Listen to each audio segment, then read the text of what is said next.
Bom dia, boa tarde, boa noite, meus queridos alunos. Sejam bem-vindos a mais uma aula. Aqui quem vos fala é Danilo Meirelles, professor de Filosofia e Sociologia aqui do Cursinho Ideia. E hoje vos trago uma aula de filosofia com o tema ética e moral. Esse tema que é muito cobrado nos vestibulares, mas que também é muito confundido por causa desses dois conceitinhos aí que muita gente, por se tratar de uma mesma temática, acaba achando que são a mesma coisa. Então, vamos comigo, vamos desmistificar, vamos entender melhor do que isso se trata. Primeiramente, a gente vai entender que existe uma grande diferença entre ética e moral. O primeiro tabu que a gente vai tirar aqui é exatamente essa diferença. A gente escuta muito no nosso dia a dia as pessoas falarem: ah, fulano é antiético, fulano é imoral, e acaba misturando esses conceitos como se fosse uma coisa só e não é. A gente precisa entender que a ética ela é o estudo ou análise dos sistemas morais de uma sociedade. E a moral, por sua vez, são as regras sociais em que vivemos. Tá um conceito aí bonitão, formal, mas a gente no decorrer da aula vai destrinchar melhorzinho isso aí. Vamos comigo. Vamos começar falando acerca do que é a moral. Quando a gente fala sobre a moral, a gente está falando diretamente de algo que está instanciado de modo social. Quando a gente fala de moral, a gente está falando de sociedade, a gente está falando de coletividade. Quando a gente fala de moral, a gente está falando de uma ação, de uma compreensão coletiva. Ou seja, é algo que não ocorre em somente um indivíduo. Quando alguém fala para você assim: ah, tu é muito sem moral, ah, tu tem moral nenhuma, a pessoa está errada, justamente porque a moral é algo que compreende a todos, é algo coletivo. É algo coletivo. Então, a moral ela está presente no nosso dia a dia e ela se trata das regras sociais e que nós estamos inseridos desde o dia em que nós nascemos. Um exemplo clássico disso, um exemplo físico, inclusive, é a nossa Constituição, que é onde está aquelas regras sociais em que nós devemos sempre seguir. Ao contrário dessa visão unicamente de coletividade, nós temos a ética. O que seria a ética? A ética, por sua vez, ela vem como uma reflexão acerca da moral. Como assim, Danilo? Uma reflexão acerca da moral? A partir do momento em que a moral ela se trata de uma regra imposta na sociedade, cabe ao indivíduo refletir sobre como aquilo chega nele. Diferente da moral, em que é algo que é colocado a todos, a ética é algo individualizado. Cada um pode ter a sua própria ética, enquanto que a moral é algo que é mais amplo, é algo social, é algo coletivo. Se a moral é algo social, coletivo e forma um conjunto de regras sociais que está relacionado a onde você mora, ao período que você mora e o conjunto de regras de onde você mora, e isso nos leva a crer que está diretamente relacionado à cultura do local que você mora. Então, o que acontece? Se a moral, se as regras sociais em que você segue estão diretamente relacionadas à cultura, o que acontece? A cultura, como nós sabemos, ela muda no decorrer do tempo. E se a cultura muda no decorrer do tempo, está aí a importância da ética.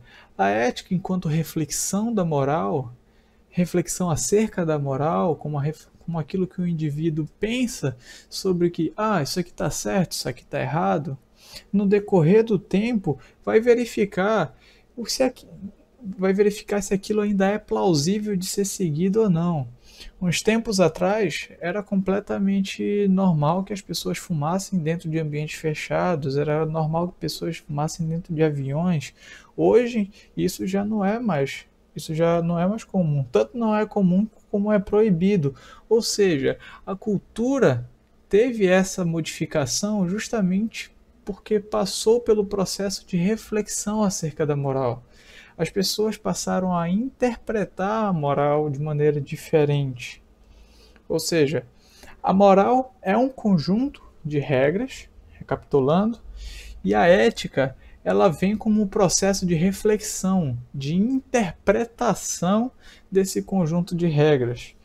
Então, quando uma sociedade passa a ter passa a pensar de maneira diferente acerca de um conjunto de atividades, acerca de um conjunto de leis, e vê que aquilo já não é mais tão válido como era, então passa a ter uma certa modificação naquelas regras sociais, naquelas convenções que se tinham antigamente, passa a se ter uma modificação na moral vigente.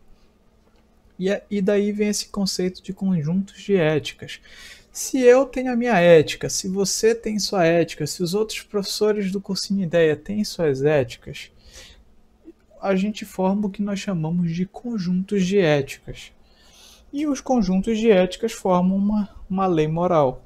Como assim, Danilo? Como assim um conjunto de ética forma uma lei moral? Se você sair perguntando por aí, pelo Brasil afora, se é certo beber e dirigir, quase todo mundo vai dizer que não é certo beber e dirigir, que isso é errado. Então, para as pessoas, para a ética das pessoas, beber e dirigir é errado. Então, se para a ética da maioria das pessoas isso é errado, então a gente tem um conjunto de éticas que diz que aquilo é errado, que vai formar uma lei moral. Deu para entender? Vamos em frente. Tendo em posse dos conceitos de ética e moral, nós temos esses outros dois conceitinhos aí que vem confundindo muita gente, que é o de imoral e amoral. O que seria esses dois?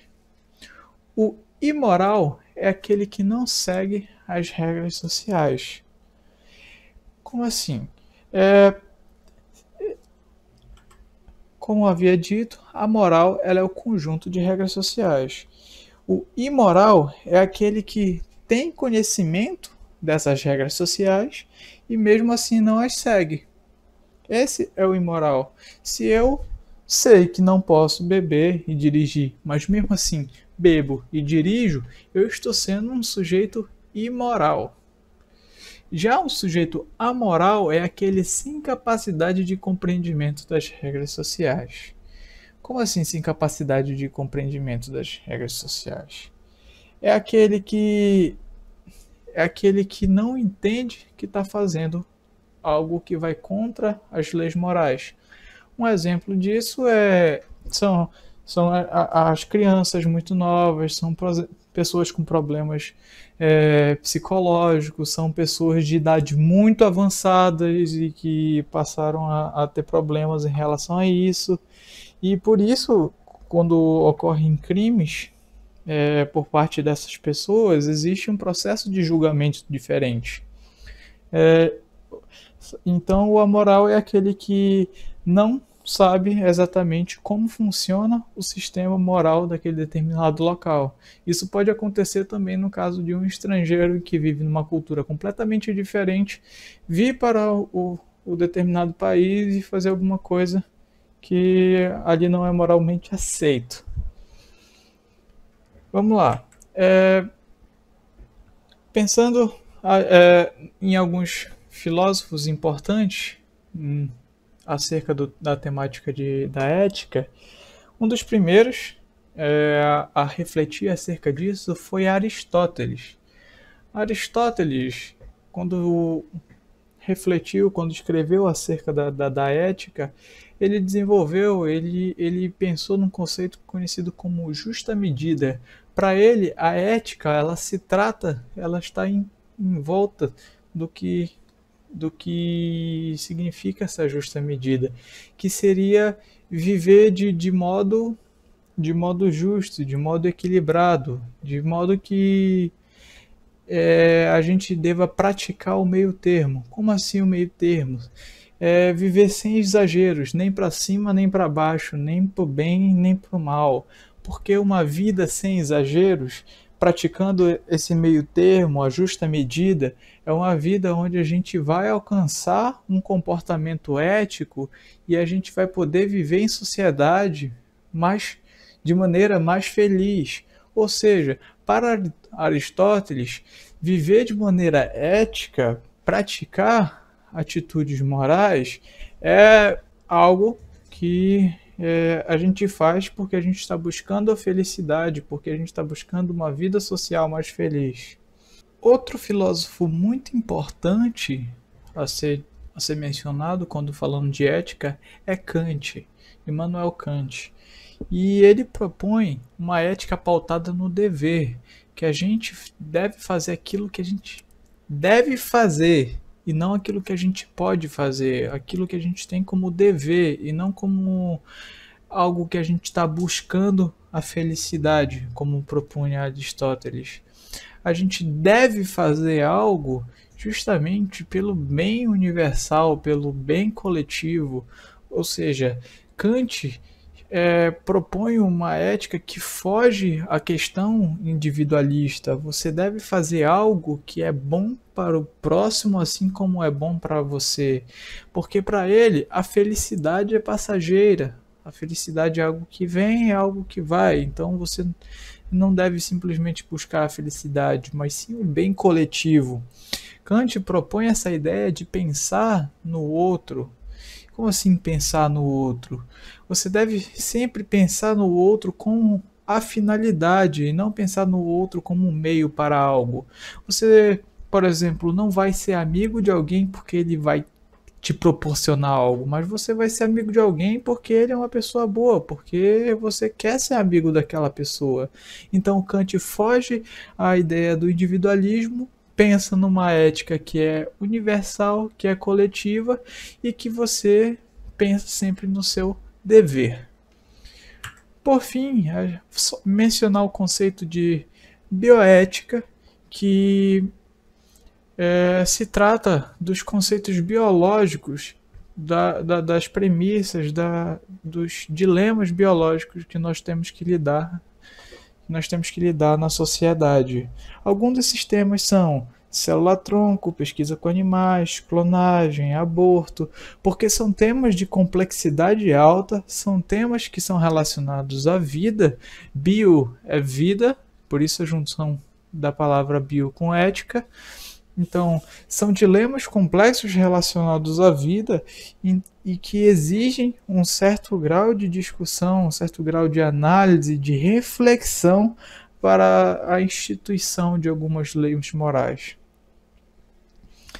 Então, eu recomendo muito que vocês leiam um pouco acerca de bioética, porque é um tema que, com o advento das novas tecnologias, tem sido muito discutido, pode ser utilizado como ferramenta para discussão em redação e é um conhecimento que pode engrandecer muito o debate no dia a dia. E a aula de hoje é isso, pessoal. Gostaria de agradecer pela atenção de todos, desejar ótimos estudos.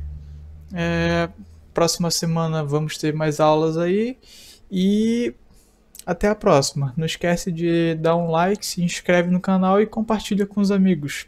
Valeu!